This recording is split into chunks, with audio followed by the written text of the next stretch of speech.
आजकाल रशीद सारखे मित्र म्हणतात, दांडियाला काय जातेस, पार्टीला चल आमच्या सोबत, मोकळी हो, धर्म परंपरेचं काय घेणं देणं.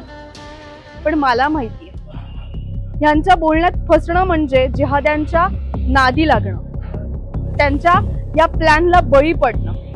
हो ग, अगदी बरोबर आहे. पण एक सांगू का, जेव्हा मन डळमळतं ना त्यावेळी आपण देवीची उपासना केली पाहिजे, साधना केली पाहिजे. नवरात्रात देवीची उपासना, आराधना, पूजा हाच तर आपला सगळ्यात मोठा कवच आहे. आणि हाच कवच आपल्याला जिहाद्यांविरुद्ध लढण्यासाठी कामी पडतो बरं का. म्हणून आपण रशीद सारख्या समूहापासून लांब राहिलं पाहिजे, त्यांच्या संपर्कातही राहू नये. अगं फक्त आपणच नाही तर आपल्या भगिनींना देखील यापासून सावध केलं पाहिजे. अगदी बरोबर बोललीस.